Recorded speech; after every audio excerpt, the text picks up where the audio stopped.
Hi, I'm Mark Grice, the Technical Manager here at Ellard, and today I'll be talking you through the DC2 and all its capabilities.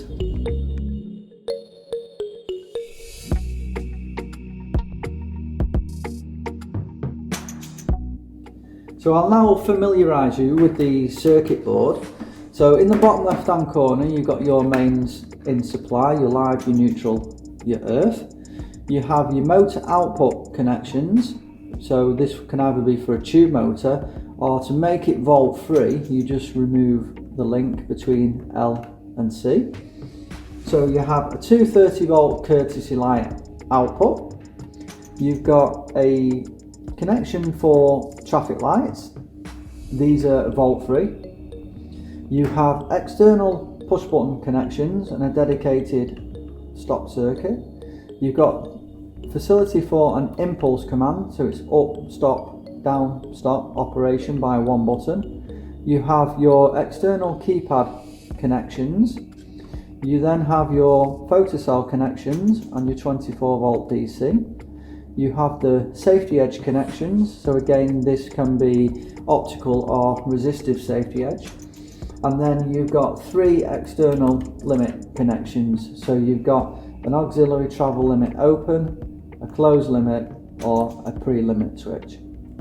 You have the plug-in radio card, you have your digital display for status of the door and also fault diagnostics, and you have 4 banks of dip switches at the top. So this allows you to program your radio and keypad. This will select what type of safety edge you have. You have a dedicated runtime from 8 seconds to 193 seconds. You also have an auto close function that can be done from 5 seconds to 129 seconds.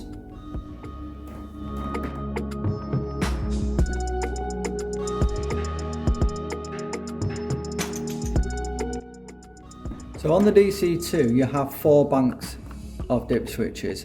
They're marked up prog 2, dip 1, prog 1, dip 2, RT, dip 3 and CT, dip 4.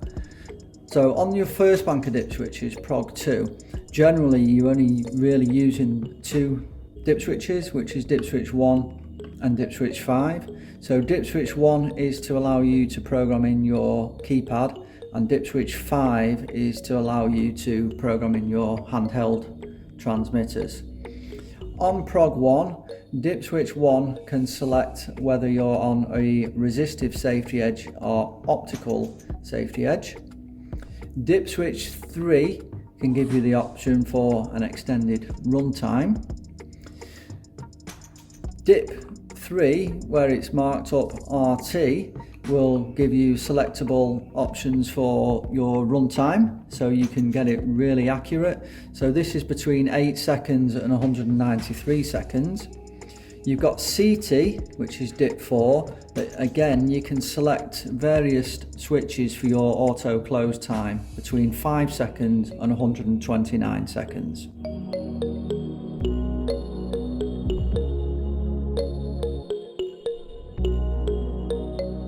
So to install the radio receiver, what I would strongly recommend is if you turn the mains power off, plug in your radio receiver,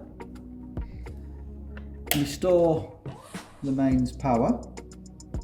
So then to program the transmitters, what you need to do is turn on dip switch 5, the display will now show 0. So with your handheld fob, if you press the button, you'll hear a beep and you'll see the display will then go to a 1. That is now tuned in. So if you want to get another transmitter, again you just press the button on the transmitter, you'll get the beep, the display will then change to a 2, and so on and so on. And again it will go up to 20 transmitters.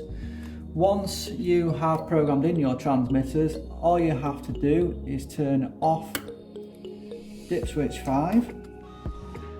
You can then test your transmitters to make sure that they work. So one press is impulse up, the next press is stop, the next press is impulse down. Bearing in mind, these handheld transmitters will only work on impulse operation, so you have to have your two forms of safety attached to it to make it work. We do have an external 24 volt DC radio receiver that you can program into it if you want impulse up, dead man down.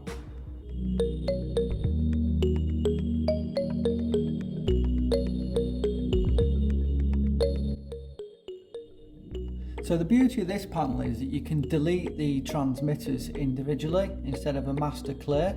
So to do this, again, if you put dip switch 5 to the on position, it shows the last transmitter that's previously been programmed, which is the second one. Now you can mark the fobs up so you know what transmitter indicates to each number. What you do is you have a little program button here and you can press through to the transmitter you require. So if I go back round, so if I went to the first transmitter, held the program button, you will get a double beep. That transmitter is now deleted. If I wanted to delete the second transmitter, I just press the program button once, it goes to transmitter number 2, and again to clear it, I just hold the button again.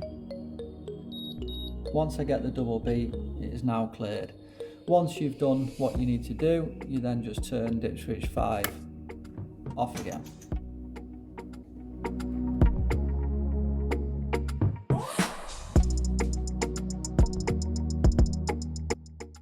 So the DC2 has a digital display. So this is for status of the door and for fault diagnostics. So at the minute you can see that the display is blank. This usually means that there is no mains power to the board. So if I was to put on the 230 volt mains, the display will now come on and then it will show 3 lines on the display.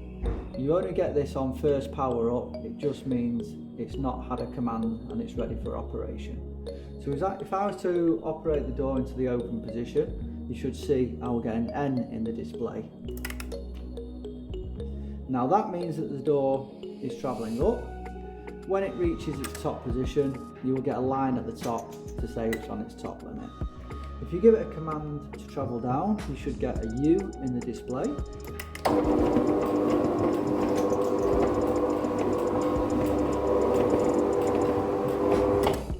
Once the runtime has expired, you will get a line at the bottom to say it's on its bottom limit.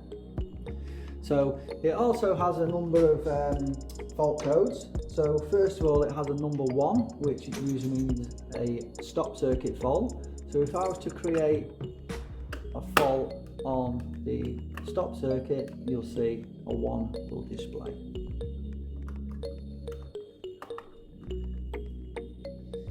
It has a number 2 to say that the safety edge is activated. So if I just squeeze the rubber edge, you'll see I'll get a 2 display.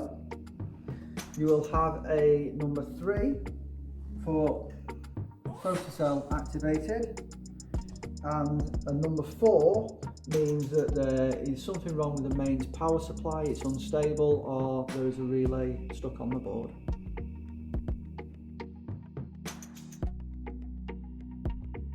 So the features and benefits of the DC2 are, it has an incoming supply voltage of 230 volts 5 VA, it has a protection class of IP54, it has 3 normally open relay contact outputs that can switch 230 volts 5 amps, it has an auxiliary power supply of 24 volt DC at 50 milliamps. However, we can provide an extra power supply to get an extra 700 milliamps.